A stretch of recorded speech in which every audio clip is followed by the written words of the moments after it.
విద్యా విధానంలో doctor B R Ambedkar open university దేశంలోనే మొట్టమొదటి సార్వత్రిక విశ్వవిద్యాలయం. దాదాపు 2.5 దశాబ్దాలుగా దూర విద్యా విధానం ద్వారా కంప్యూటర్ కోర్సును అనుసంధానం చేస్తూ బీఏ, బీకామ్, బీఎస్సీ డిగ్రీ కోర్సులను అందిస్తోంది.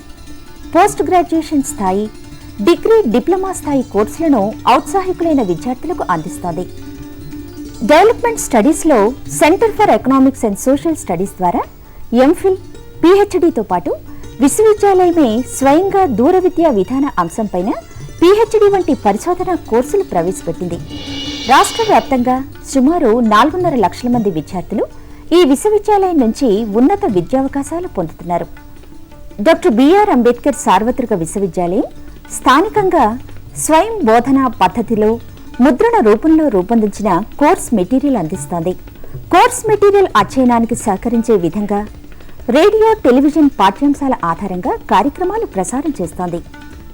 అధ్యయన కేంద్రాల ద్వారా ఏర్పాటు చేసే సలహా సంసర్గ తరగతులు, సైన్స్ ప్రాక్టికల్ సౌకర్యాలు విద్యార్థులకు స్వయం అధ్యయనానికి ఒక చక్కటి అవకాశం.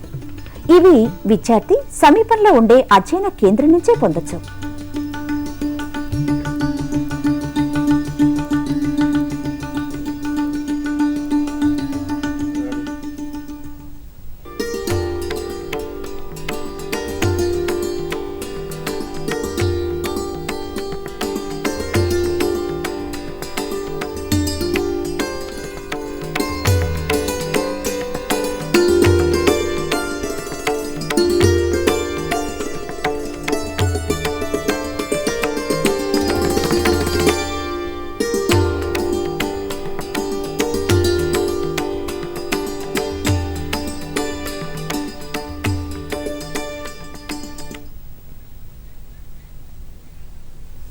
నమస్కారం.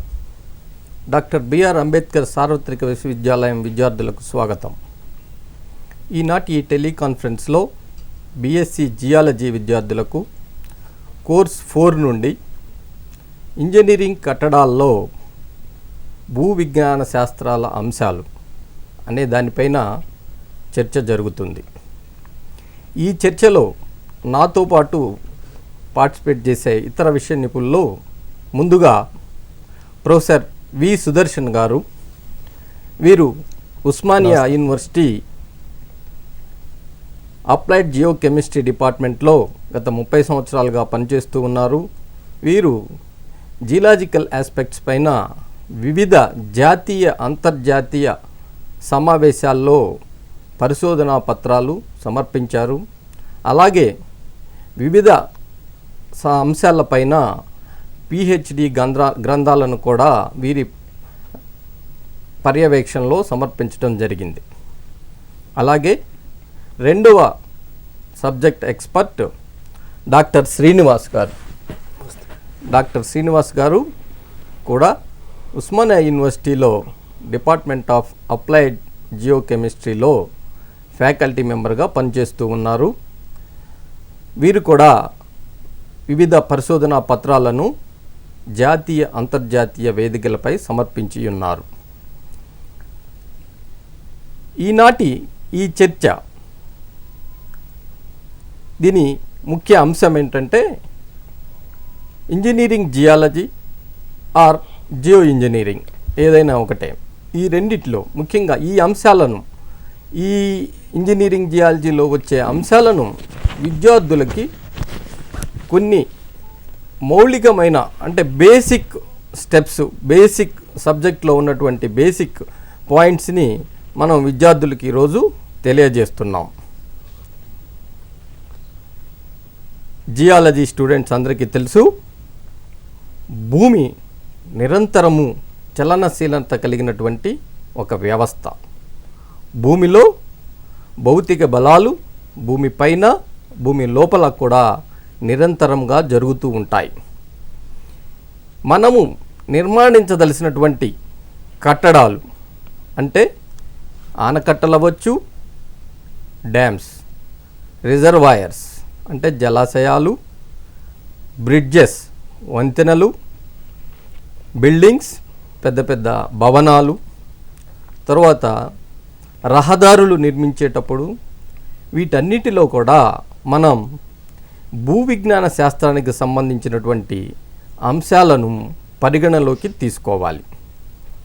ఇది ఎందుకంటే ప్రకృతి వైపరీత్యాలు సంభవించినప్పుడు మనం చేసినటువంటి ఈ నిర్మాణాలకు ఏ విధమైనటువంటి డ్యామేజ్ జరగకూడదు, అలాగే ఆ డ్యామేజ్ ద్వారా ఆస్తి నష్టం జరగకూడదు, ప్రజల యొక్క జీవితాలకు ఏ విధమైనటువంటి ఆటంకం కలగకూడదు.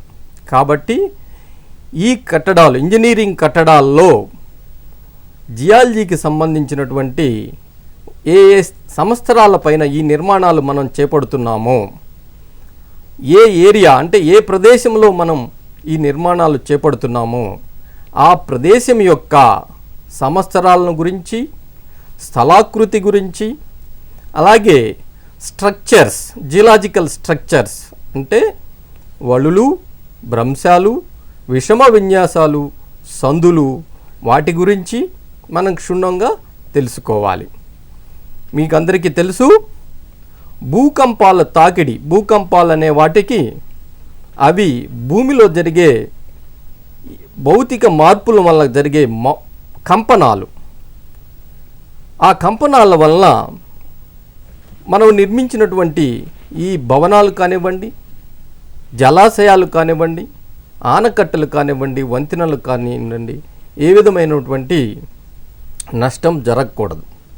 కాబట్టి మనము ఈ కట్టడాలను కట్టే ముందే సైట్ సెలెక్షన్ అంటాం. అంటే దానికి ఒక ప్రదేశాన్ని నిర్దేశించేటప్పుడే మనం ఆ ప్రాంతం యొక్క సిస్మలాజికల్ స్టడీస్ అంటే భూకంపానికి తట్టుకొని నిలబడేటటువంటి చర్యలు, అంటే ఆ ఏ లోపల ఉన్నటువంటి నిర్మితులు, భూకంపాలు వస్తున్నాయంటే భూమిలో చర్యలు జరుగుతాయి, ఆ చర్యలు జరగడం వల్ల జరిగే మార్పులు, ఆ మార్పుల్లో మనం స్ట్రక్చరల్ డిస్టర్బెన్సెస్ అవుతాయి. ముఖ్యంగా వీక్ జోన్స్ ఉన్న చోట ఇలాంటివి ఏర్పాటు చేయకుండా ఉండటానికి మనం ముందు చర్యల్లో భాగంగా మనం ఆ ప్రదేశం యొక్క, మనం సెలెక్ట్ చేసుకున్న ప్రదేశం యొక్క దాని యొక్క ఆ ప్రదేశంలో ఉన్నటువంటి జియోలాజికల్ స్ట్రక్చర్సు, లిథాలజీ అంటే శిలల యొక్క రకాలు, వాటి యొక్క engineering properties, soils, soil bearing capacity, వీటన్నిటినీ మనం క్షుణ్ణంగా పరిశీలించి అప్పుడు మాత్రమే, తర్వాత ఇంకొకటి కూడా ఉంది ఇక్కడ, మనం నిర్దేశించదలసిన స్థలము దానికి అందుబాటులో, దానికి ఆ యొక్క బ్రిడ్జికి కానివ్వండి, లేకపోతే రిజర్వాయర్కి కావాల్సిన కన్స్ట్రక్షన్కి కావాల్సిన మెటీరియల్ కూడా మనకి దగ్గరలోనే ఉండాల్సిన అవసరం కూడా ఉంది. తర్వాత మనము సైట్ సెలెక్షన్ చేసేటప్పుడు పర్యావరణానికి ఏ విధమైనటువంటి హాని లేకుండా మనం ఈ సైట్ సెలెక్షన్ అనేది చేయాలి.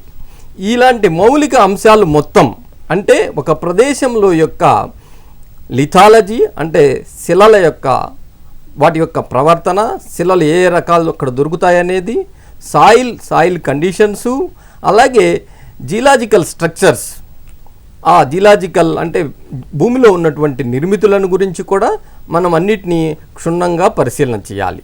వీటితో పాటు భూగర్భ జలాలు ఆ ప్రాంతంలో ఏ విధంగా ఉన్నాయి అనేది కూడా మనం తెలుసుకోవాలి. ఇలాంటి చర్యలు చేపట్టకుండా నిర్మించబడినటువంటి కట్టడాలు, నిర్మాణాలు కాల జగతిలో ఇలాంటివన్నీ కూడా నష్టాలకి గురి చేయటం జరిగింది. మన హైదరాబాద్ తీసుకుంటే మీరు గమనించే ఉంటారు, మనకి బేగంపేట ప్రాంతంలో ఒకసారి ఒక మల్టీ రైజ్ బిల్డింగ్ అపార్ట్మెంటు దిగిపోవటం జరిగింది భూమిలోకి. అలాగే 2 years క్రితం కూకుట్పల్లిలో ఒక బిల్డింగు భూమిలోకి కృంగిపోయింది. ఇలాంటివి జరగకుండా ఉండాలంటే మనం నిర్మాణం చేపట్టే ప్రదేశంలో జియోలాజికల్ ఇన్వెస్టిగేషన్స్ తప్పనిసరి. లేనిచో ఆస్తి నష్టం అవుతుంది, మనకి యొక్క ప్రాణ నష్టం కూడా జరిగే అవకాశం ఉంది. మనం ఏ యొక్క లాభాలను ఆశించి ఈ నిర్మాణాలను చేపట్టామో ఆ లాభాలు మనకి చేకూరవు. కాబట్టి ఇంజనీరింగ్ కట్టడాలలో ఈ జియోలాజికల్ ఇన్వెస్టిగేషన్స్ అనేవి చాలా ముఖ్యం. వీటిల్లో దాని యొక్క నిర్మాణాన్ని బట్టి మనం ఇన్వెస్టిగేషన్స్ చేయాల్సినటువంటి విషయాలు మారుతూ ఉంటాయి. ఇప్పుడు ముందుగా ఆచార్య వి సుదర్శన్ గారు ఆనకట్టల గురించి, ఆనకట్టలు కట్టే ప్రదేశంలో చేయవలసినటువంటి భూ విజ్ఞాన శాస్త్ర అంశాలకు సంబంధించిన సర్వేక్షణల గురించి మీకు వివరిస్తారు. ఇప్పుడు మధుసూదన్ రెడ్డి గారు ఇంజనీరింగ్ అంశాల్లో భూ విజ్ఞాన శాస్త్రం ఎలా తోడ్పడుతుందో మీకు చక్కగా వివరించారు. అసలు ఇంజనీరింగ్ కట్టడాలకి భూ విజ్ఞాన శాస్త్రానికి సంబంధం ఏంటని చాలా మంది విద్యార్థులు అడుగుతుంటారు. అయితే ఇంజనీరింగ్ కట్టడాలకి భూ విజ్ఞాన శాస్త్రానికి చాలా అవినాభావ సంబంధం ఉంది. ఇంతకుముందు మధుసూదన్ కొన్ని ఉదాహరణలు కూడా చెప్పారు. ఎక్కడైతే భూ విజ్ఞాన శాస్త్ర పరిశోధనలు సరిగ్గా చేయకుండా ఇంజనీరింగ్ కట్టడాలు కట్టారో అవి ఫెయిల్యూర్ అయిపోయాయి అన్నమాట. అవి వాటి స్ట్రక్చర్స్ కూలిపోవడం కూడా జరిగింది. కొన్ని ఉదాహరణ కూడా చెప్పారు ఇంతకుముందు మధుసూదన్ రెడ్డి గారు.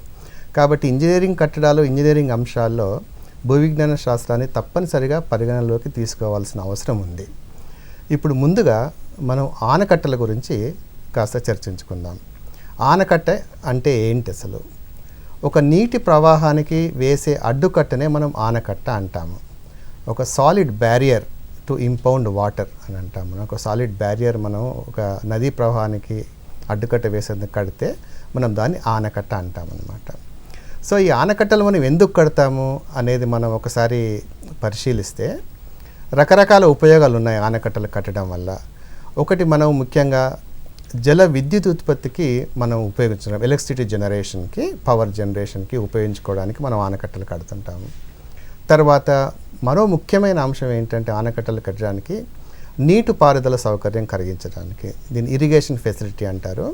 మనం చూస్తూ ఉన్నాం, ఎక్కడైతే ఇరిగేషన్ ఫెసిలిటీ, నీటిపారుదల సౌకర్యం ఉంటుందో అక్కడ వ్యవసాయ అభివృద్ధి చాలా చక్కగా జరుగుతుంది.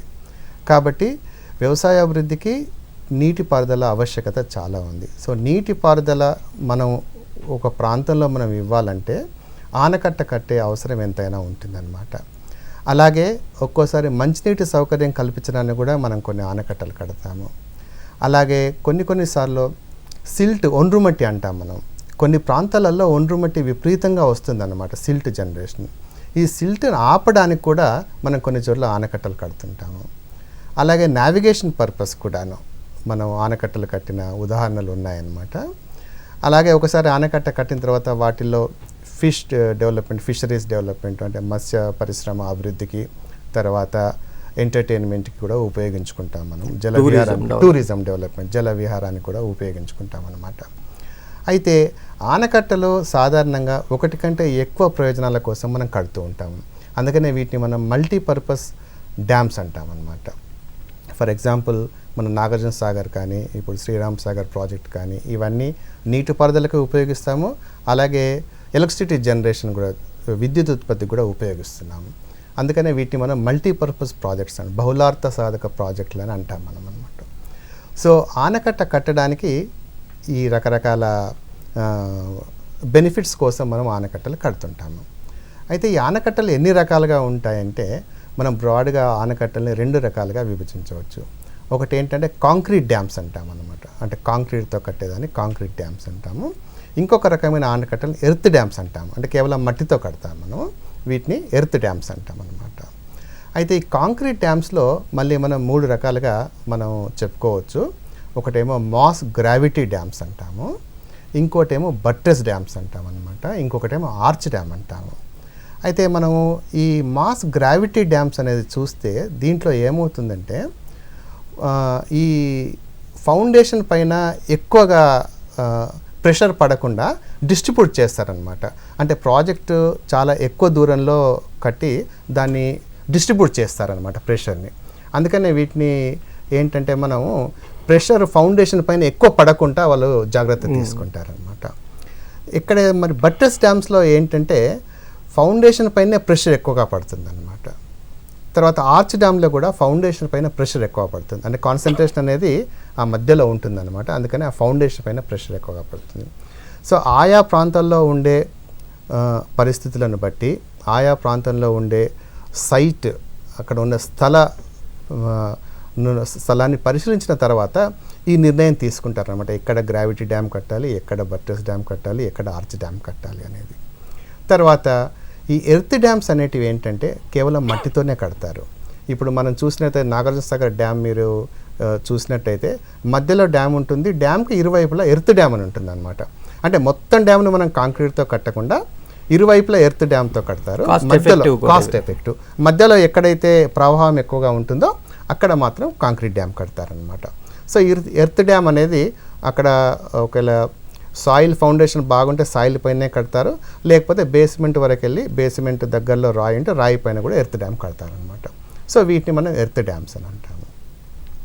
ఇక మనం నిశ్చితంగా పరిశీలిస్తే ఈ ఆనకట్టలలో మన భూ విజ్ఞాన శాస్త్రం ఎలా ఉపయోగపడుతుంది, ఏ రకమైన పరిశోధనలు మనం భూ విజ్ఞాన శాస్త్రంలో మనం చేయాలి ఆనకట్ట కట్టే ముందు. ఎందుకంటే ప్రతి చోట మనం ఆనకట్ట కట్టలేము. అయితే ఆనకట్టలు కట్టడానికి ముఖ్యంగా 3 అంశాలను మనం పరిగణనలోకి తీసుకోవాలి. ఒకటి ఏంటంటే నదీ ప్రవాహము చాలా న్యారోగా ఉండాలి, ఇరుకుగా ఉండాలన్నమాట. అంటే ఇరుకుగా ఉంటే అక్కడ మనం ఒక డ్యామ్ కడితే మనకి చాలా తక్కువ ఖర్చుతో మనం కట్టచ్చు అనమాట డ్యామ్ని. లేకపోతే నది చాలా వెడల్పుగా ఉన్న చోట మనం డ్యామ్ కట్టాలని నిర్ణయిస్తే చాలా కాస్ట్ పెరిగిపోతుంది అన్నమాట, విపరీతమైన ఖర్చుతో కూడుకున్న పని. కాబట్టి ఒక నదిని మనం పరిశీలించినప్పుడు ఏ ప్రాంతంలో అయితే నది ఇరుకుగా ఉందో, న్యారో రివర్ ఫ్లో అంటాం, ఆ ప్రాంతాన్ని నార్మల్గా మనం సెలెక్ట్ చేసుకుంటాం అన్నమాట. తర్వాత ఇంకొక ముఖ్యమైన అంశం ఏంటంటే సాలిడ్ ఫౌండేషన్ అంటాం. ఫౌండేషన్ అనేది చాలా గట్టిగా ఉండాలన్నమాట. అంటే అక్కడ ఉన్న రాళ్ళు ఎలాంటివి ఉన్నాయి, అవి ఫౌండేషన్కి ఉపయోగపడతాయా లేదా అనే అంశాన్ని మనం పరిగణలోకి తీసుకోవాలి ఉంటుంది. తర్వాత డ్యామ్ కట్టిన తర్వాత మనకి ఏంటంటే ఆనకట్ట కట్టిన తర్వాత నీటిని నిల్వ ఉంచడానికే మనం కడతాం ఆనకట్ట. సో నీరు నిల్వ ఉంచిన తర్వాత ఆ నీటిని మనం వివిధ రకాల ప్రయోజనాల కోసం మనం వాడుకుంటాము, విద్యుత్ ఉత్పత్తికి కానీ లేకపోతే ఇరిగేషన్ పర్పస్ కానీ. ఆ నీటిని వదలడానికి సరి అయిన మార్గాలు ఉండాలన్నమాట. వీటిని మనం స్పిల్వేస్ అంటామన్నమాట. సో స్పిల్వేస్, సరి అయిన స్పిల్వేస్ ఉండాలి. తర్వాత మనకి సాలిడ్ ఫౌండేషన్ ఉండాలి ఒకటి. తర్వాత ఇరుకైన రివర్ ఉండాలన్నమాట. సో ఈ 3 అంశాలు ఉన్న చోట మనం ఆ సైట్ అనువైనదిగా భావిస్తాము. ఈ 3 అంశాలు ఉన్నంత మాత్రాన కూడా మళ్ళీ సైట్ అది మనకు ఓకే అని మనం చెప్పలేము. ఈ ప్రాంతంలో వివిధ రకాలైన భూ విజ్ఞాన శాస్త్ర పరిశోధనలు మనం జరపాల్సి ఉంటుంది. అవి మనం టూకీగా ఏ రకమైన పరిశోధనలు జరుపుతామనేది మనం కాస్త చర్చించుకుందాము. మనం భూ విజ్ఞాన శాస్త్ర పరిశోధనలకు వెళ్ళినప్పుడు ముఖ్యమైన అంశం ఏంటంటే ఆ ప్రాంతం మొత్తం ఏరియాని మనం సర్వే చేయాలంటుంది. Geological survey. దీన్ని మనం ఫస్ట్ రికగ్నైజేషన్ సర్వే అంటాము, తర్వాత డీటెయిల్డ్ సర్వేస్ మనం చేస్తాము. సో క్యాచ్మెంట్ ఏరియా అంటాం, పైనుంచి కూడా మొత్తం మనం సర్వే చేయాలి. ఎందుకంటే పైన ఒకవేళ వెదరింగ్ అంటే శైథిల్యం అంటాం, ఎక్కువ శైథిల్యం జరిగే శిలలు ఉంటే ఆ శైథిల్యంతో పాటు మనకి సిల్ట్ అనేది బాగా వస్తుంది అనమాట. వస్తే మనం కట్టిన రిజర్వాయర్ కొన్ని సంవత్సరాల్లోనే మొత్తం నిండిపోతుంది అనమాట, ఇంపౌండ్ అయిపోతుంది. అప్పుడు అది చాలా ఖర్చుతో కూడుకున్న పని ఆ సిల్ట్ మనం తీసేయాలంటే. సో క్యాచ్మెంట్ ఏరియా మొత్తము ఏ రకమైన శిలలు ఉన్నాయి అనేది మనం పరిశోధన జరపాల్సి ఉంటుంది. తర్వాత అదొకటే కాకుండా వివిధ రకాలైన నిర్మితులు, స్ట్రక్చర్స్ ఎలా ఉన్నాయి, శిలల మనకు తెలుసు అగ్నిశిలలు, రూపాంతర శిలలు, అవక్షేప శిలలు, 3 రకాలైన శిలలు ఉంటాయి. ఏ రకమైన శిలలు ఉన్నాయి, తర్వాత ఇవి ఎలా ఇన్ఫ్లుయెన్స్ చేస్తాయి ఆనకట్ట కట్టడానికి కానీ తర్వాత రిజర్వాయర్ పైన కానీ, ఇవి మనం పరిగణలోకి తీసుకొని ఒక డీటెయిల్డ్ జియోలాజికల్ మ్యాప్ ప్రిపేర్ చేయాల్సిన అవసరం ఉంటుంది అన్నమాట. ఆ ఏరియా మొత్తానికి డీటెయిల్డ్ జియోలాజికల్ మ్యాప్ ప్రిపేర్ చేయాలి. దీన్ని మనం భౌమ చిత్రం అంటాము, భౌమ మానచిత్రం అంటాము. జియోలాజికల్ మ్యాప్ని భౌమ మానచిత్రం అంటాము. సో ఒక భౌమ మానచిత్రాన్ని తయారు చేసే ఆవశ్యకత ఎంతైనా ఉంది మొత్తం ఆ ప్రాంతం. ఆ తర్వాత ఆ ప్రాంతంది మనము భౌమ మానచిత్రం తయారు చేసిన తర్వాత ఎక్కడైతే మనం ఆనకట్ట కట్టాలనుకుంటున్నామో అక్కడ మళ్ళీ డీటెయిల్డ్గా ఇన్వెస్టిగేషన్స్ చేయాల్సి ఉంటుంది అన్నమాట. ఈ డీటెయిల్డ్ ఇన్వెస్టిగేషన్స్లో మనకు 2 సబ్జెక్ట్స్ మనకు ఉపయోగపడతాయి. ఒకటి ఏంటంటే శిలాశాస్త్రము, తర్వాత నిర్మితీయ భూ విజ్ఞాన శాస్త్రం, స్ట్రక్చరల్ జియాలజీ అంటాము. సో ఈ 2 భూ విజ్ఞాన శాస్త్రాలు మనకి ఎంతో ఉపయోగపడతాయి. ముందుగా ఏంటంటే ఆ ప్రాంతంలో ఏ రకమైన శిలలు ఉన్నాయి, అగ్నిశిలలు, అవక్షేప శిలలు, రూపాంతర శిలలు ఏ రకంగా ఉన్నాయి. తర్వాత మనం ఆనకట్ట దగ్గర మనం ఫౌండేషన్ వేయాల్సి ఉంటుంది, డెప్త్ చాలా లోతు వరకు. అయితే ఆ లోతు లోపల మనకి ఎలాంటి శిలలు ఉన్నాయనేది కూడా మనం తెలుసుకోవాలి. ఒక్కోసారి ఎందుకంటే భూభౌతిక పద్ధతులు మనం ఉపయోగించాల్సి ఉంటుంది. మనము ఆ డెప్త్ లోపల ఏ రకమైన రాళ్ళు ఉన్నాయని తెలియదు. ఎందుకంటే ఫౌండేషన్ వేయడానికి సాలిడ్ ఫౌండేషన్ ఉందా లేదా అనేది మనం తెలుసుకోవాల్సిన ఆవశ్యకత ఉంది. అందుకని మనం జియోఫిజికల్ సర్వేస్ అంటాం. జియోఫిజికల్ సర్వేస్ హెల్ప్ కూడా మనం తీసుకోవాల్సి ఉంటుంది డెప్త్ గురించి తెలుసుకోవడానికి. తర్వాత ఇదొక్కటే కాదు, వివిధ రకాలైన శిలల గురించి తెలుసుకున్న తర్వాత ఆ శిలలలో ఉన్న వివిధ రకాల నిర్మితులు ఎలా ఉన్నాయనేది మనం తెలుసుకోవాలి. అందుకని నిర్మితీయ భూవిజ్ఞాన శాస్త్రం మనకి ఇక్కడ ఎంతో ఉపయోగపడుతుంది. ఫర్ ఎగ్జాంపుల్ జాయింట్స్ ఉంటాయి, ఫోల్డ్స్ ఉంటాయి, ఫాల్ట్ ప్లేన్స్ ఉంటాయి, తర్వాత సిస్టాసిటీ, నీసాసిటీ, ఈ వివిధ రకాలైన అంశాలను మనం పరిగణలోకి తీసుకొని అక్కడ ఉన్న శిలలు ఎలా ఉన్నాయి అనేది మనం పరిగణలోకి తీసుకోవాల్సి ఉంటుంది. ఫర్ ఎగ్జాంపుల్ ఇప్పుడు జాయింట్స్ ఉంటాయి. జాయింట్స్ ఉంటే అక్కడ మనం ఆనకట్ట కట్టవచ్చా లేదా, ఒకవేళ కట్టితే ఆ జాయింట్ ప్యాటర్న్స్ని మనం ఎలా తీయాలి, అవి డిక్ చేసి మళ్ళీ ఫౌండేషన్ సాలిడ్గా వేయడానికి మనకు ఎలాంటి ఇంజనీరింగ్ కట్టడం కట్టాల్సిన అవసరం ఉంటుంది అనేది ఇంజనీర్స్కి, ఆ నిపుణులకి మనం సలహా ఇస్తామన్నమాట. సో ఈ భూ విజ్ఞాన శాస్త్రాన్ని ఉపయోగించుకొని మనము ఈ రకరకాల పరిశోధనలు చేసిన తర్వాత మనం ఇంజనీరింగ్ నిపుణులకి మనం సలహా ఇస్తామన్నమాట. ఇక్కడ ఈ ప్రాంతంలో ఈ రకమైన శిలలు ఉన్నాయి, ఈ శిలల వల్ల ఇక్కడ ఉన్న నిర్మితుల వల్ల మనకి ఈ ప్రాబ్లం వచ్చే అవకాశం ఉంది, కాబట్టి దీనికి సరిపోయే మీరు ఇంజనీరింగ్ కట్టడాన్ని మీరు కట్టాలి అని. తర్వాత మనం ఈ నిర్మితీయ భూవిజ్ఞాన శాస్త్రం గురించి మనం సర్వే చేస్తున్నప్పుడు మనం స్ట్రైక్ అండ్ డిప్ అంటాం. మనం స్ట్రాటా అది చాలా ముఖ్యమైన అంశం అన్నమాట.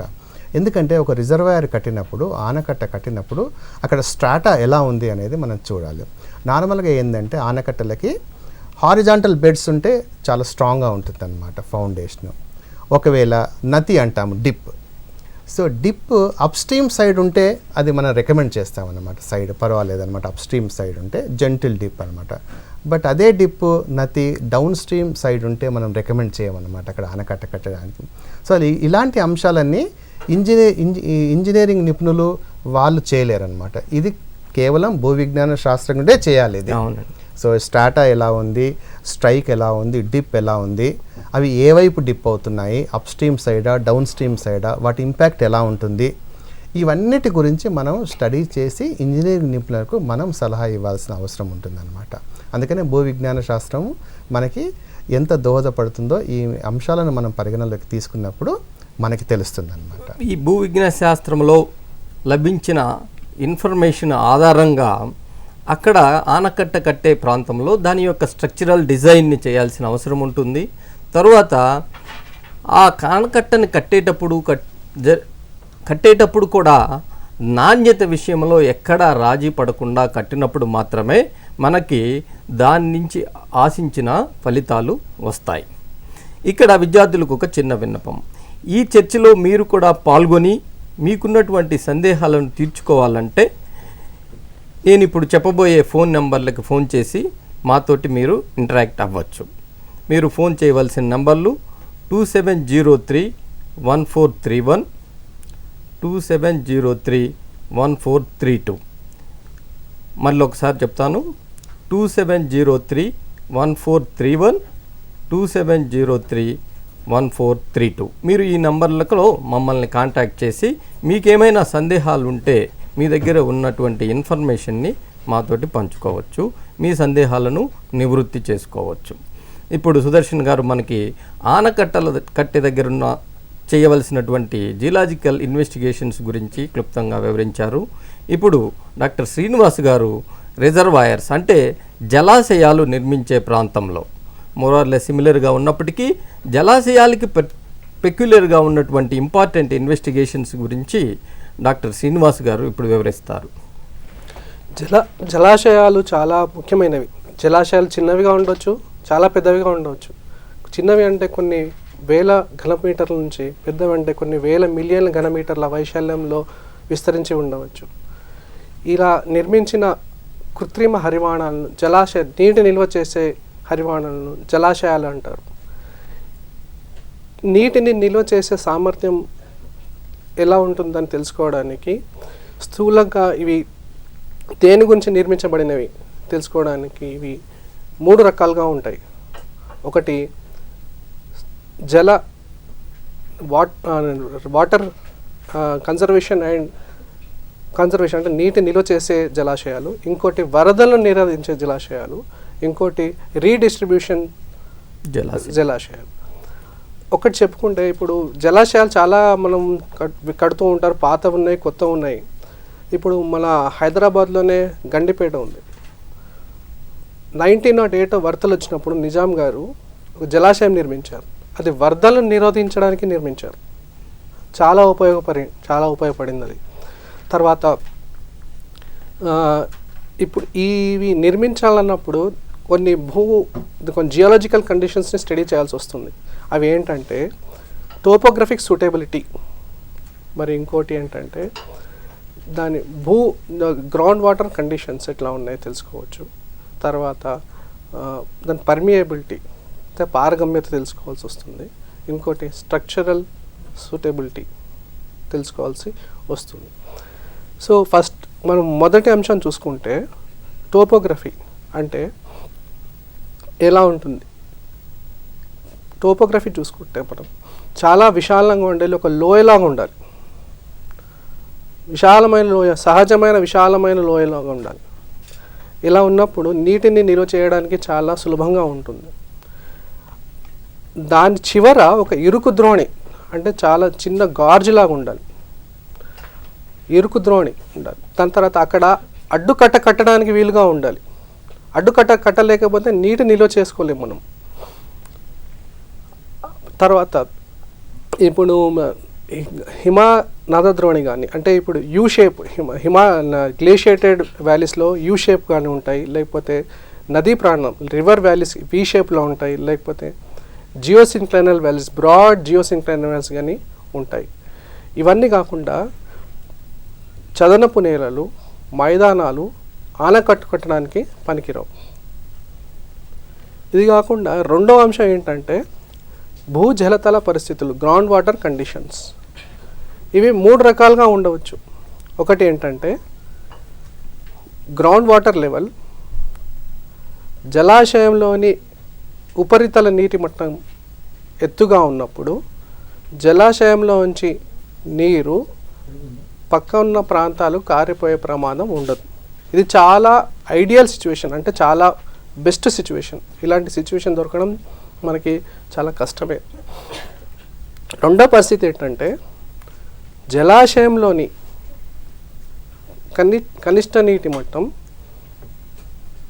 గ్రౌండ్ వాటర్ కండిషన్స్ కంటే పైకి ఉన్నప్పుడు డిపెండింగ్ ఆన్ పర్మియబిలిటీ బట్టి నీరు పక్కకు పోయే అవకాశం ఉంది. దానివల్ల జలాశయంలో ఎంత నీరు నిల్వ చేయొచ్చు అనే దాన్ని మనం ఖచ్చితంగా అంచనా వేయలేం. అవునండి. మూడో అంశం ఏంటంటే చాలా బెస్ట్ ఐడియల్ సిచ్యువేషన్ ఏంటంటే ground water table conditions and the reservoir water level conditions రెండు సమానంగా ఉన్నప్పుడు చాలా అనువైన పరిస్థితి. కానీ డాక్టర్ శ్రీనివాస్ గారు, ఇప్పుడు వార్తలు దానికి టైం అయింది కాబట్టి ఈ చర్చను కొన్ని నిమిషాలు బ్రేక్ చేస్తున్నాము. వార్తల అనంతరం చర్చ తిరిగి ప్రారంభింపబడుతుంది.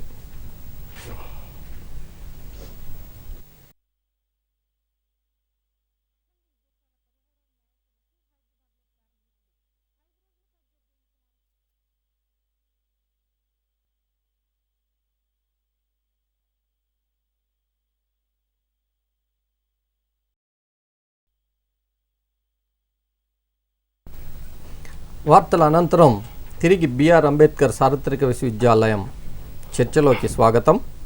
ఇప్పుడు మనం బీఎస్సీ జియాలజీ విద్యార్థులకు ఇంజనీరింగ్ కట్టడాల్లో భూ విజ్ఞాన శాస్త్ర అంశాలు అనే దానిపైన చర్చిస్తున్నాము. ముందుగా మీకు ఇప్పటి వరకు మౌలికమైనటువంటి అంశాలు, ఆనకట్టలు కట్టే దగ్గర తీసుకోవాల్సిన జియలాజికల్ ఇన్వెస్టిగేషన్సు, అలాగే జలాశయాలు రిజర్వాయర్స్ దగ్గర తీసుకోవాల్సినటువంటి చర్యల గురించి తెలుసుకున్నారు. ఇప్పుడు ప్రొఫెసర్ సుదర్శన్ గారు ఈ జలాశయాల గురించి 2 మాటలు వివరిస్తారు. ఇంతకుముందు శ్రీనివాస్ గారు మనకి జలాశయాల గురించి మీకు వివరించారు. అయితే ఇక్కడ మనం ఒకటి ఆలోచిస్తే ఎక్కడైతే మనం జలాశయాలు కట్టాలనుకుంటున్నామో అక్కడ ఆనకట్ట కట్టాలి. సో ఆనకట్ట ఉంటేనే జలాశయం వస్తుంది, మనకి తయారవుతుంది. సో అందుకని ఆనకట్టలు జలాశయాలు రెండు దే గో టుగెదర్ అనమాట. రెండుని మనం విడివిడిగా చూడలేము. అందుకనే మనం ఏ జియోలాజికల్ ఇన్వెస్టిగేషన్స్ మనం ఆనకట్టల కోసం చేస్తామో ఆ జియోలాజికల్ ఇన్వెస్టిగేషన్స్ మనం రిజర్వాయర్స్ కూడా చేయాల్సిన అవసరం ఉంటుంది. ప్రొఫెసర్ సుదర్శన్ గారు, మనకు ఒక విద్యార్థి ఫోన్ కాల్ లైన్లో ఉన్నారు. ఓకే, తీసుకో. హలో, హలో, నమస్తే సార్. చెప్పండి sir. Sir, dam, reservoir, check dam, ఈ మూడు డిఫరెన్స్ ఏంటి చెప్తారు సార్? ఇప్పుడు ప్రొఫెసర్ సుదర్శన్ గారు వివరిస్తారు సైజు. Reservoir, check dam. ఇప్పుడు రిజర్వాయర్, చెక్ డ్యామ్ గురించి మీరు అడిగారు. చెక్ డ్యామ్ అనేది మనం చిన్న చాలా చిన్న స్ట్రక్చర్ అనమాట. మనం ఒక ప్రాంతంలో వర్షం నీరుకి అడ్డుకట్ట వేయడానికి కట్టే చిన్న స్ట్రక్చర్ అనేది మనం చెక్ డ్యామ్ అంటాం అనమాట. ఆ పేరులోనే ఉంది చెక్ డ్యామ్ అనేది. రిజర్వాయర్ అనేది చాలా మనం పెద్ద వైశాల్యంలో మనం కడతాము. మనం డ్యామ్ అంటే ఆనకట్ట వేసేటంత ఒక నదీ ప్రవాహానికి వేసే అడ్డుకట్టని మనం ఆనకట్ట అంటాము. అయితే అక్కడ నీరు నిల్వ ఉండే చోట మనం రిజర్వాయర్ అంటాం అన్నమాట. సో చెక్ డ్యామ్ అనేది చాలా చిన్న స్ట్రక్చరు, రిజర్వాయర్ డ్యామ్ అనేది చాలా పెద్ద స్ట్రక్చర్ అన్నమాట. అది ఒకటే తేడా, ఇంకేం లేదు. నార్మల్గా ఏంటంటే చెక్ డ్యామ్లో ఎప్పుడూ నీరు ఉండకపోవచ్చు. వర్షాకాలంలో వర్షాలు వచ్చినప్పుడు అక్కడ దానికి ఆ నీటి ప్రవాహానికి అడ్డకట్ట వేస్తాం కాబట్టి వర్షాకాలంలో ఆ నీరు అక్కడ ఇంపౌండ్ అవుతుంది, మళ్ళీ ఎండాకాలంలో ఎండిపోవచ్చు. ఈ పెద్ద రిజర్వాయర్స్ ఏంటంటే మనం నదీ ప్రవాహానికి అడ్డుకట్ట వేస్తాము, దాన్ని ఆనకట్ట అంటాము. అక్కడ పెద్ద జలాశయం ఏర్పడుతుంది అన్నమాట. వీటిని మనం వివిధ రకాలైన పర్పసెస్కి మనం ఉపయోగించుకుంటాము. అది అయితే ఇక్కడ మనం ఇంతకుముందు శ్రీనివాస్ గారు చెప్పినట్టు వివిధ రకాలైన జలాశయాల గురించి చెప్పారు. వీటిల్లో మనం ఆనకట్టలకు చేసే జియోలాజికల్ ఇన్వెస్టిగేషన్స్ అన్నీ జలాశయాల నిర్మితాలకు కూడా మనం చేస్తామన్నమాట. తర్వాత ఈ నిర్మితీయ భూ విజ్ఞాన శాస్త్రం అనేది ఇక్కడ చాలా ఉపయోగపడుతుంది. ఇంతకుముందు మనం ఆనకట్టలు చర్చించుకున్నాము. బెడ్స్ ఎప్పుడైతే నదీ ప్రవాహానికి అప్స్ట్రీమ్ డైరెక్షన్లో డిప్పింగ్ స్ట్రాటా ఉంటే అది మనం ప్రిఫర్ చేయొచ్చు అన్నమాట, ఈవెన్ రిజర్వాయర్ కన్స్ట్రక్ట్ చేయడానికి. అదే డౌన్ స్ట్రీమ్ సైడ్లో ఒకవేళ స్ట్రాటా డిప్ అవుతూ ఉంటే మనం నార్మల్గా ఆ చోటుని మనం రికమెండ్ చేయమన్నమాట. సో ఇలాంటి వివిధ రకాలైన అంశాలను మనం పరిగణనలోకి తీసుకోవాల్సి ఉంటుంది మనం జలాశయాలు కానీ లేకపోతే డ్యామ్స్ కానీ కన్స్ట్రక్ట్ చేసినప్పుడు. మనకు ఇంజనీరింగ్ కట్టడాల్లో ఇంకొక ముఖ్యమైన అంశం ఉంది, వీటిని మనం టన్నెల్స్ అంటాం, సొరంగాలు.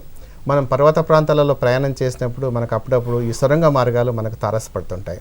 ఈ సొరంగ మార్గాలు ఏంటి, మనం ఆ పర్వతాలలో ఒక సొరంగం తయారు చేసి ఒక మార్గాన్ని తయారు చేస్తారు మనకి. అయితే వాటిలో కేవలం అలా ఒక మార్గాన్ని తయారు చేస్తారా, లేకపోతే అక్కడ మనకు ఏ రకమైన భూవిజ్ఞాన అంశాలని మనం పరిగణలోకి తీసుకోవాల్సి ఉంటుంది అనే విషయాన్ని ఇప్పుడు మీకు మధుసూదన్ రెడ్డి గారు వివరిస్తారు. బహుశా విద్యార్థికి తన డౌట్ క్లియర్ అయి ఉండొచ్చు. జలాశయాలు అన్నిటికీ మనం డ్యామ్ అవసరం ఉండదు. జలాశయాల నిండి నీరు ఓవర్ఫ్లో అయినప్పుడు మాత్రమే దానికి మనం ఆనకట్టలాగా చూపిస్తాము. మనకి చూసినట్లయితే ప్రతి పెద్ద డ్యామ్ దగ్గర జలాశయం ఉంటుంది, ప్రతి జలాశయం దగ్గర ఒక డ్యామ్ ఉండాల్సిన అవసరం లేదు. ఇప్పుడు మనం సొరంగ మార్గాలు అంటే టనెల్స్ గురించి తెలుసుకుందాం. టనెల్స్ అనేది మనకి రహదారులు నిర్మించేటప్పుడు, అలాగే ఇంతకుముందు సుదర్శన్ గారు శ్రీనివాస్ గారు చెప్పినట్లు ఈ డ్యామ్స్ రిజర్వాయర్స్ నిర్మించిన తర్వాత అక్కడి నుంచి నీటి ప్రవాహాన్ని ఒక ప్రదేశానికి తీసుకొని పోవుటకు, ఆ తీసుకొని పోయేటప్పుడు జల విద్యుత్ ఉత్పత్తి అంటే హైడ్రో పవర్ జనరేట్ చేయడానికి కూడా ఈ టనెల్స్ని మనం నిర్మిస్తాం. అయితే సాధారణంగా ఇప్పటి వరకు ప్రపంచంలో నిర్మించిన టనెల్స్ని మనం గమనించినట్లయితే దాదాపు 75% రహదారి మార్గాలకు మాత్రమే టనెల్స్ని నిర్మించటం జరిగింది.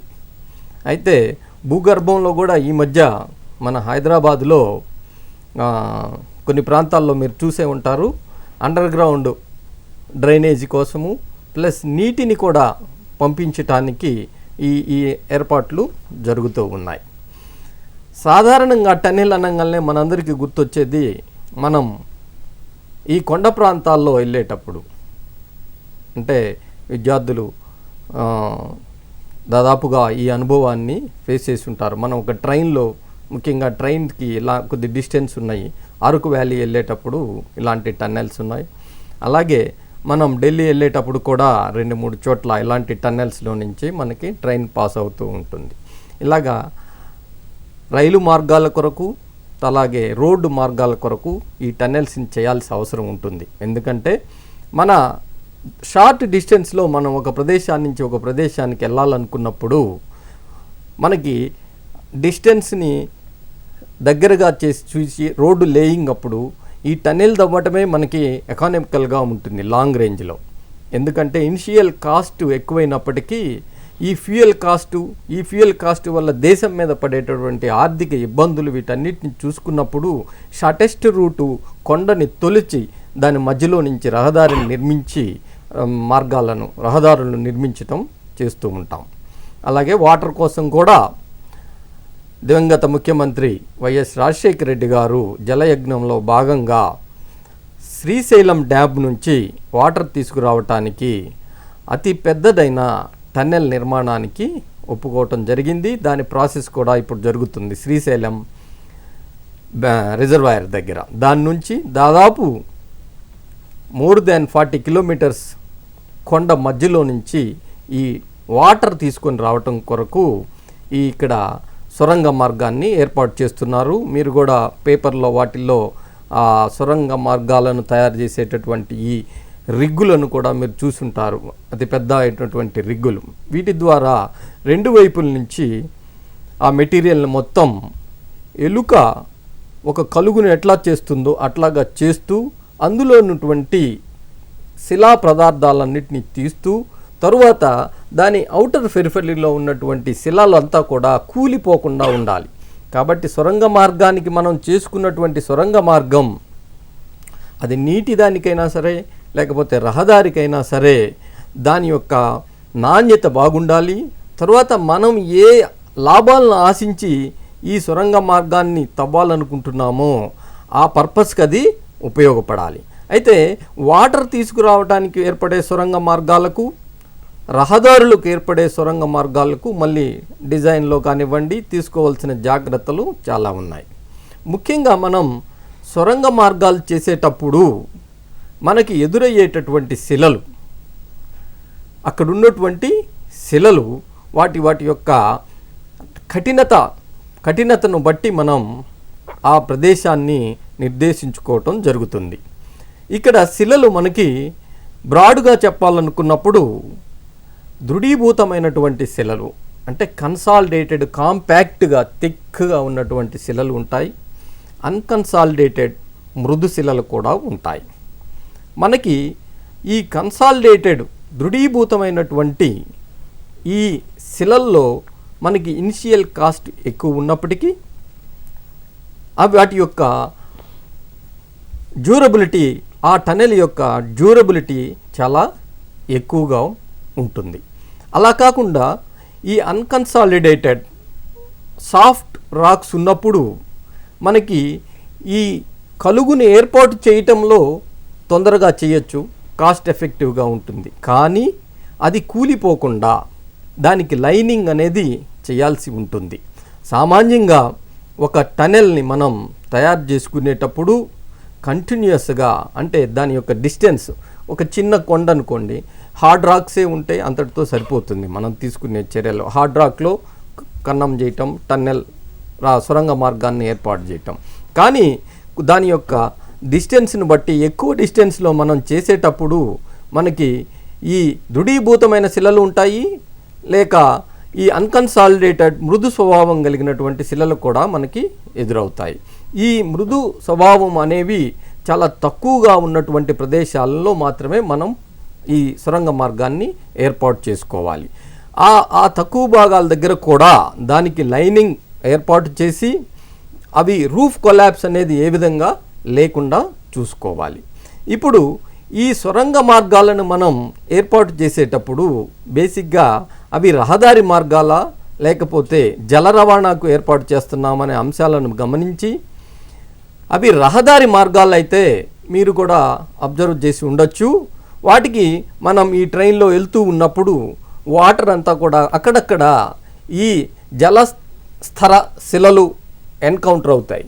అక్కడ దానికి లైనింగ్ చేస్తారు. లైనింగ్ చేసినప్పుడు కూడా ఆ వాటర్ పక్క నుంచి పడుతూ ఉంటుంది.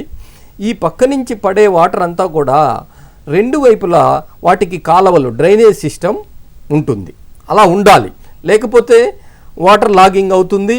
మనకి మనం నిర్దేశించుకున్నటువంటి ఆ మార్గం మనకి ప్రయాణానికి, అదే రహదారికి పనికి రాకుండా పోతుంది. కాబట్టి రహదారులకి మనం సొరంగాలు చేసినప్పుడు రెండు వైపులా మనం డ్రైనేజ్ వ్యవస్థను ఏర్పాటు చేసుకోవాలి. అలాగే అదే వాటర్ దానికైతే లైనింగ్ చేసేసి ఆ వాటర్తో ఈ వాటర్ కూడా కలుస్తుంది, మనకి వాటర్ ఎక్కువగా కూడా రావడానికి ఆస్కారం ఉంటుంది.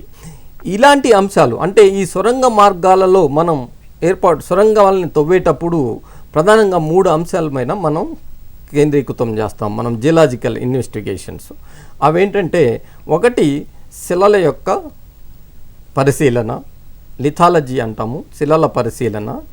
2 జియోలాజికల్ స్ట్రక్చర్స్ అంటే భౌమ నిర్మితులు ఏ విధంగా ఉన్నాయనేది. తర్వాత హైడ్రలాజికల్ కండిషన్స్ అంటే గ్రౌండ్ వాటర్ కండిషన్స్ ఏ విధంగా ఉన్నాయనేది మనం పరిశీలన చేయాల్సి ఉంటుంది. శిలలను ముందుగా మనం పరిశీలించేటప్పుడు కఠిన శిలలు, ముఖ్యంగా మనకి ఈ గ్రనైట్ శిలలు, డోలరైట్లు, డైక్ శిలలు, గ్యాబ్రోలు, అలాగే అవక్షేప శిలల్లో consolidated sandstone, consolidated limestone, ఇవి మనకి బాగా అనువైన ప్రదేశాలు. అలాగే మెటామార్ఫిక్ రాక్స్ అయితే నైసులు, క్వాడ్జైట్స్ మనకి అనువైనటువంటి శిలా సమస్తరాలు. ఈ శిలా సమస్తరాలు ఉన్న చోట మనం ఈ రహదారి మార్గాలను ఏర్పాటు చేసుకోవచ్చు. అలాగే సాఫ్ట్ మృదు శిలల్లో మనకి ఈ చాక్ శిలలు అంటే సున్నపు రాళ్ళు ఉన్నటువంటి ప్రాంతము, తర్వాత డోలమైటిక్ లైమ్ స్టోన్స్ ఉన్న ప్రాంతము, డోలమైట్స్ ఉన్నటువంటి ప్రాంతము, ఫిల్లైట్స్ ఉన్నటువంటి ప్రాంతము, ఇలాంటి ప్రాంతాల్లో మనకి ఖర్చు అధికంగా అవుతుంది. ఇది ఫస్ట్ స్టెప్పు. మనకి హార్డ్ రాక్స్లో ఈజీగా ఉంటుంది, వాటి డ్యూరబిలిటీ, సస్టైనబిలిటీ అదంతా బాగుంటుంది. ఈ సాఫ్ట్ దాంట్లో మనకి ఖర్చు ఎక్కువగా ఉంటుంది. తర్వాత 3వ రకం ఫిషర్డ్ రాక్స్ అంటాం. అంటే వీటిల్లో ఫ్రాక్చర్సు, షియరింగ్ వల్ల కొన్ని శిలల్లో మృదు అయినటువంటి భగ్నాలు ఉంటాయి. ఈ భగ్నాలు ఉండటం వల్ల దీని యొక్క సస్టైనబిలిటీ కొంచెం తక్కువ ఉంటుంది. కాబట్టి పూర్తిగా వీటిని మనం అవాయిడ్ చేస్తాం. ఇప్పుడు మనకు ఒక ఫోన్ కాల్ ఉంటుంది. హలో హలో హలో చెప్పండి, ఎవరండి? నా పేరు రాజశేఖర్ రెడ్డి అండి. చెప్పండి సార్, ఇది రిజర్వాయర్ నుంచి ఒక ప్రశ్న అడగలుగుతున్నాను సార్. చెప్పండి, దేనికి పర్టికులర్గా ఒక పాయింట్ అడగండి. ఏంటది? పర్టికులర్ గా అంటే రిజర్వాయర్ లో లీకేజెస్ ఉంటాయి కదండి, దాన్ని ఎలా నియంత్రిస్తారండి? ఇప్పుడు ఈ అంశాన్ని డాక్టర్ శ్రీనివాస్ గారు చెప్తారు. ఇప్పుడు రిజర్వాయర్లో లీకేజెస్ అనేవి స్ట్రక్చర్స్ని బట్టి కూడా ఉండవచ్చు, నాణ్యత లోపాల వల్ల గురించి కూడా ఉండవచ్చు. స్ట్రక్చర్స్ వల్ల, నిర్మితుల వల్ల వచ్చాయనుకోండి, దాన్ని సరిగ్గా పరిశీలన చేయలేకపోతే దానివల్ల అయితే దానివల్ల తీసుకోవాల్సిన నిర్మాణంలో తీసుకోవాల్సిన మార్పులు చేర్పుల గురించి కూడా తీసుకోవాల్సి వస్తుంది. అదే డిజైనింగ్లో ఏదైనా మార్పులు చేయాల్సి వస్తే కూడా చేయాల్సి ఉంటుంది. లేకపోతే ఇప్పుడు మెయిన్గా స్ట్రక్చరల్ అంటే కట్టడంలో కొన్ని సరిగా నాణ్యత లోపం వల్ల కూడా లీకేజెస్ ఉండవచ్చు. సో దేని వల్ల వచ్చింది అనేది ఫస్ట్ మనం దాన్ని గుర్తించగలగాలి. అవునండి. అది గుర్తించలేకపోయినట్లయితే ఆ లీకేజ్ని మనం అరికట్టలేము. ఇప్పుడు ఇంతకుముందు శ్రీనివాస్ గారు చెప్పినట్టు మనం ఇప్పుడు ఈ రిజర్వాయర్ కన్స్ట్రక్షన్స్లో మనం స్ట్రాటా డిప్ గురించి మనం పరిశీలించాల్సిన అవసరం ఉందని మనం ఇంతకుముందు కూడా చర్చించుకున్నాము. ఇప్పుడు అప్స్ట్రీమ్ డైరెక్షన్ పర్మిబిలిటీ తక్కువ ఉండాలా. ఒకవేళ డిప్ అప్స్ట్రీమ్ సైడ్ ఉంటే లీకేజ్ చాలా తక్కువ అవుతుంది. ఒకవేళ డౌన్ స్ట్రీమ్ సైడ్ డిప్స్ ఉంటే వాటిలో లీకేజ్ ఎక్కువ అవుతుంది అన్నమాట. ఇట్లాంటివి మనం పరిశీలనలోకి తీసుకొని వాటికి కావాల్సిన రెమెడియల్ మెజర్స్ మనం అడాప్ట్ చేయాల్సి ఉంటుంది. కొన్నిసార్లు మనం తీసుకోలేనటువంటి జియోలాజికల్గా తీసుకోలేనటువంటి చర్యలు కూడా ఉంటాయి. ముఖ్యంగా మనం పెద్ద రిజర్వాయర్స్ నిర్మించినప్పుడు శిలల్లో ఈ పర్మియబిలిటీ అనేది మనం ఒక ఏరియా చాలా ఎక్కువగా ఉన్నప్పుడు పర్మియబిలిటీ ఎక్కువగా ఉన్నట్టు శిలా సంవత్సరాలు కూడా మనకు తగులుతాయి. ఆ సంవత్సరాల్లో మనకి ఈ లీకేజీ వల్ల జరిగే జనరల్గా మనం రిజర్వాయర్లో మనం వాటర్ స్టోర్ చేసినప్పుడు చుట్టుపక్కలంతా కూడా వాటర్ టేబుల్ బాగా పైకి వస్తుంది. వాటర్ టేబుల్ పైకి వస్తుందంటే ఈ వాటర్ ఇక్కడ స్టాక్ చేసిన వాటరు భూమిలో ఉన్నటువంటి వివిధ పొరల్లో అంటే శిలల్లో ఉన్నటువంటి సెకండరీ పొరాసిటీ వల్ల కావచ్చు, లేకపోతే ప్రైమరీ పొరాసిటీ అంటే కొన్ని శాండ్ స్టోన్ శిలలు లాంటివి సాఫ్ట్ శిలలు ఉన్న చోట ప్రైమరీ పొరాసిటీ వల్ల కూడా కొంతవరకు లీకు నష్టం జరుగుతూ ఉంటుంది. ఇదే కాకుండా ఎవాపరేషనల్ లాస్ కూడా రిజర్వాయర్లో ఉంటాయి. స్ట్రక్చరల్ డిఫెక్ట్స్ వల్ల అయ్యే లీకులు అంటే బ్రిడ్జ్ ఆనకట్ట కట్టిన దగ్గర అయ్యేటువంటి వాటికి జియలాజికల్గా ఏ విధమైనటువంటి సంబంధం ఉండదు. కానీ జియలాజికల్గా కూడా కొన్నిసార్లు అవుతాయి. కానీ మనం ఆశించినటువంటి లాభాలు మనకి ఎక్కువగా వస్తున్నప్పుడు ఇలాంటి చిన్న చిన్న వాటిని అంటే భూగర్భంలో నుంచి వెళ్ళే వాటర్ గురించి అది కూడా ఇంకో ప్రాంతంలో ఈ వాటర్ టేబుల్ రైజ్ అవుతుంది, మనం దాని గురించి అంత సీరియస్గా కన్సిడరేషన్ అంటే అక్కడ వచ్చే లాస్ను బట్టి అసలు సైట్ సెలక్షన్ అప్పుడే అలాంటి అవాయిడ్ చేయడానికి చాలా వరకు చూస్తాము. కొంచెం చిన్నటువంటి లాసులు ఉంటే వాటిని పరిగణనలోకి తీసుకోవాల్సిన అంశం కాదు. ఇప్పుడు మనం సొరంగ మార్గాలను గురించి తెలుసుకుంటున్నాం. ఈ సొరంగ మార్గాల్లో కఠిన శిలలు అయితే మనకు అనువుగా ఉంటాయి, మృదు శిలలు అయితే కొంచెం ఖర్చు ఎక్కువగా ఉంటుంది. అలాగే ఫిషర్డ్ రాక్స్ అయితే మనం అలాంటి శిలల్లో మనం ఆ ప్రదేశాల్లో మనం సొరంగాలను ఏ విధంగానూ అనుమతించాం. తర్వాత మనం జియలాజికల్ స్ట్రక్చర్స్ని ఇప్పుడు జియలాజికల్ స్ట్రక్చర్స్ అనేది ప్రతి ఇంజనీరింగ్ కట్టడంలో కూడా చాలా ఇంపార్టెంట్. ఎందుకంటే ఇవి భూకంపాలని తట్టుకొని నిలబడగలగాలి. అందుకని మనం ఒక రిజర్వాయర్ అంటే ఎక్కువ వాటర్ స్టోర్ చేస్తాం, బ్రిడ్జ్ కడుతున్నామంటే అక్కడ ఎక్కువ వెయిట్ని మళ్ళీ మనం ఈ లిథోస్టాటిక్ ప్రెషర్ మళ్ళీ కింద శిలల మీద పడుతుంది. వాటన్నిటిని తట్టుకొని ఉన్నటువంటి బెడ్ రాక్స్ ఉన్న చోటే మనం వీటిని చేస్తాం. నేచురల్ ప్రెషర్ కంటే ఎక్స్ట్రా ప్రెషర్ ఉంటుంది. కాబట్టి అదే మనకి సొరంగ మార్గాలను ఏర్పరిచేటప్పుడు మనం ఏర్పడే సొరంగ మార్గాన్ని ఏర్పడేటప్పుడు ఈ పైన ఉన్నటువంటి ఈ ప్రెషర్ వల్ల ఏ విధమైనటువంటి దానికి డ్యామేజ్ అది పడిపోకుండా కృంగిపోకుండా ఉండాల్సిన అవసరం ఎంతైనా ఉంది. అందుకనే మనం కఠిన శిలలు ఉన్న ప్రదేశంలోనే వీటిని చేస్తాం. జియలాజికల్ స్ట్రక్చర్స్ కూడా మనం చూసినప్పుడు హారిజాంటల్గా స్ట్రేటా ఉన్నప్పుడు ఇందాక ఆచార్య సుదర్శన్ గారు కూడా చెప్పారు, రిజర్వాయర్స్కి డ్యామ్స్కి కూడా మనం హారిజాంటల్ స్ట్రేటా ఉన్న చోట ఫస్ట్ ప్రిఫరెన్స్ ఇస్తాం. హారిజాంటల్గా స్ట్రేటా ఉన్నప్పుడు వాటిని తొలగించడం బాగా ఈజీగా ఉంటుంది, తొందరగా వాటిని మనం మార్గాలను ఏర్పరచుకోవచ్చు. అలాగే మనం శిలా సంవత్సరాల యొక్క నతి అనుదైర్ఘ్యాన్ని కూడా పరిశీలించాలి. నతికి మనం దాని యొక్క టనెల్ యొక్క యాక్సిస్ నతికి అనుకూలంగా ఉన్నప్పుడు అవి అనువైనవి. అలాగే స్ట్రైక్కి అనుకూలంగా ఉన్న దిశలో ఉంటే వాటికి కొంత ఖర్చుతో కూడినవి. ఈ స్ట్రైక్ డిప్పు రెండిటికి కాకుండా వర్టికల్గా మనం చేయాలనుకున్నప్పుడు అలాంటి ప్రదేశాలను మనం సొరంగ మార్గాలకి అనుకూలించాం. అలాగే భూగర్భ జలాలను కూడా మనం కన్సిడర్ చేయాలి. శాచురేషన్ జోన్కి పైన మాత్రమే మనం ఈ సొరంగ మార్గాలను ఏర్పాటు చేయాలి, లేకపోతే ఈ వాటర్ అంతా కూడా సొరంగ మార్గాలను ముంచేస్తూ ఉంటుంది. ఇది పెద్ద సొరంగాలు తీసేటప్పుడు ఈ జలమయ స్థరలు వాటిని అవాయిడ్ చేయటం కష్టం. కొన్ని చోట్ల వీటికి ఇంటర్నల్ లైనింగ్ పెట్టి డ్రైనేజ్ ఏర్పాటు చేసి ఇటువంటి జియలాజికల్గా జరిగే పరిణామాలను మనం కంట్రోల్ చేసుకున్నప్పుడు ఇలాంటి సొరంగాలు మనకి సస్టైనబిలిటీ ఎక్కువగా ఉంటుంది. ఇప్పుడు ఆచార్య సుదర్శన్ గారు మనకి ఈ బిల్డింగ్ స్టోన్స్ గురించి రోడ్స్ గురించి వివరిస్తారు. ఇప్పుడు టనెల్స్ గురించి మధుసూదన్ రెడ్డి గారు వివరించారు. మనం క్లుప్తంగా వివిధ రకాలైన ఇంజనీరింగ్ కట్టడాలకి మనకు ప్రతి చోట మనకు బిల్డింగ్ స్టోన్స్ అవసరం ఉంటాయన్నమాట. ఈ బిల్డింగ్ స్టోన్స్ని వివిధ రకాలైన శిలల్ని మనం ఉపయోగించుకుంటాము. అయితే ఇక్కడ ముఖ్యంగా మనం చూడాల్సింది ఏంటంటే ఎక్కడైనా ఒక ఇంజనీరింగ్ కట్టడం చేయాల్సిన అవసరం ఉంటుందో దానికి దరిదాపుల్లో ఉండే శిలలు ఎలా ఉన్నాయి, వాటికి ఆ కట్టడాల్లో ఉపయోగపడతాయా లేదా అనేది చాలా మనం పరిగణనలోకి తీసుకోవాలి. ఎందుకంటే చాలా దూరం నుంచి మనం ఈ బిల్డింగ్ స్టోన్స్ నుంచి మనం ట్రాన్స్పోర్ట్ చేసుకుంటే ఖర్చు చాలా విపరీతంగా అవుతుంది. అది మనం దృష్టిలో పెట్టుకోవాలి. అయితే ముఖ్యంగా మనం ఏంటంటే ఈ మధ్యకాలంలో మనం చూస్తున్నాము కొన్ని రకాలైన స్టోన్స్ని ఆర్నమెంటల్ స్టోన్స్గా ఉపయోగిస్తున్నాము, పాలిష్డ్ స్టోన్స్ అంటాము. తర్వాత కొన్ని రకాలైన శిలలని మనం ఈ కట్టడాలలో ఉపయోగిస్తాము.